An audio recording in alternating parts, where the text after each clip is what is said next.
dahil nandito ako sa airport at magsusundo ako ng aking kaibigan.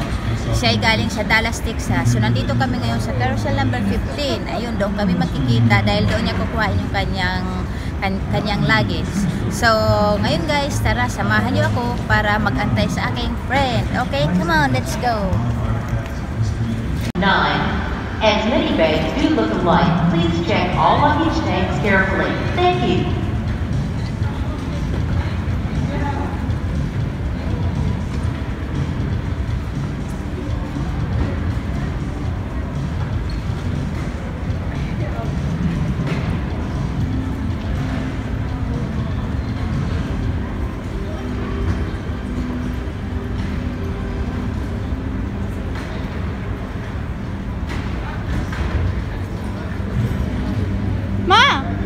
Baka lang.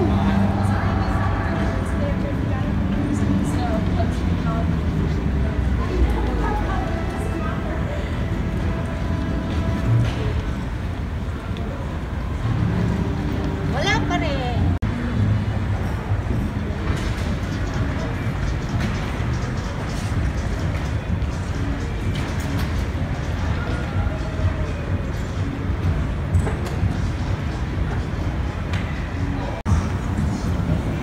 Daw siya eh.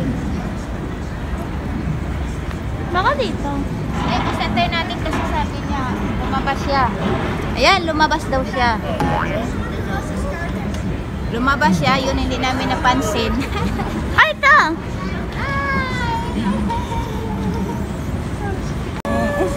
May thing. Ay, nagbablog.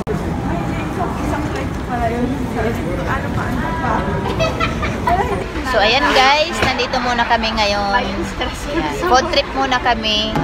Ayan, ito daw ang gamot sa stress. Ayan, kasi pareho kami puyat. Ayan, si Minmin na-miss na yung mga Filipino food. Hi, everyone! Walang ganyan sa Texas. Walang ganyan sa Texas, puro American food. Kaya, ayan. Barbecue. Ako ang namimiss ko naman, ayan. Ano ba yan? Pusit. May pusit, may barbecue. Halo-halo. Yes. Tinuruan ako na ni David. Nagbablog din ba si David? Today? Pagkain lang. Ayan, ang laki ng pusit. So, ayun guys, mag-enjoy muna kami sa kain namin ngayon. Ayan. Kasi mamaya, alam na kung anong kasunod. Dahil namimiss namin ang isa't isa. Ilang taon na tayo hindi nagkita? Last time na nagpunta kami ng Dallas, 2000, ano yung? 2013 yun eh. 2013. Tapos 2013? Tapos 2015, pumunta kami dito ata. Parang 6 years. O, ayan, ngayon lang ulit kami nagkita. Kaya mag-enjoy muna kami. Mamaya, abangan nyo guys yung susunod na kabanata. So guys, yung dalawa, pupunta muna sila sa grocery dahil may bibilhin sila. So, kailangan mamasyal muna ni Minmin, makita yung grocery dito. So, pupunta muna daw sila doon. Dalawa tayo. Oo nga. Haha.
Hello guys! Ayan, nandito na naman kami at nagre-relax kami dito sa jacuzzi.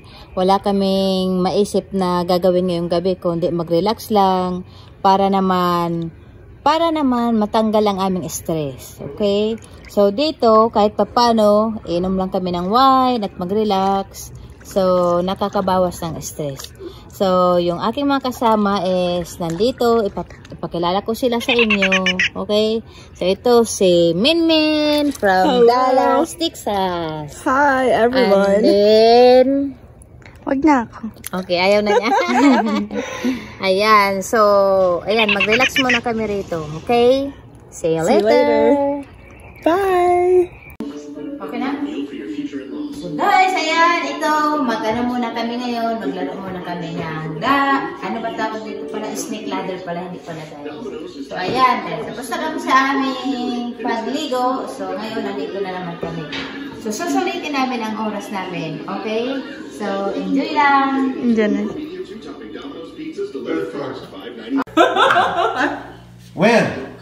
Congratulations! Okay. You had any doubt at all that I wasn't going to win? I know a little bit. It's kind of like a 99.9%.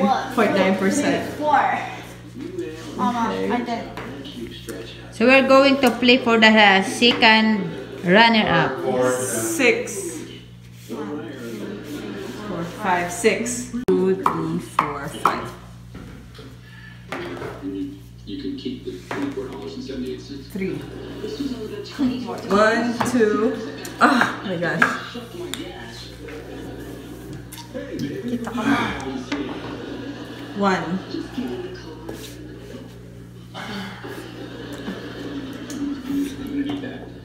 2.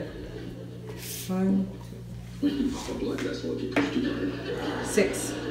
1, 2, 3, 4, 5, 6. Catching up, catching up. 3. Height 1, 2, 3. Oh, fun.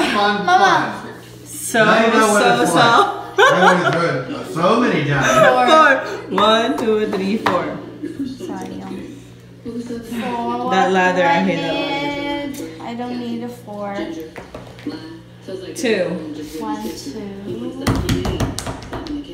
Let me say good one. 4. Oh, that's not 4, 6. Ah, that's 6. It's fine. 1, 2, 3, 4, 5, 6. Oh, look at you. Okay, my turn. Sino ba sunod doon? Ha? Ako sunod sa'yo. Yeah. Sige pala. Pagkakasin na ako.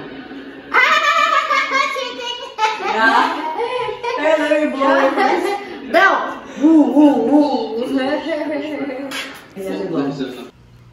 So ayun guys, pagkatapos namin maligo, pagkatapos namin mag-jacuzzi, naglaro kami ng snake ladder. At alam nyo ba kung sinong natalo? Ako ang talunan. So ayun, natapos din ang gabi namin to. So 12 o'clock na ng gabi, pahinga na namin. Dahil bukas, iba na naman ang aming activity. So sana guys, nandyan pa rin kayo, samahan nyo pa rin kami sa aming paglalakbay bukas, okay? So, thank you guys. Thanks for watching. Mabuhay!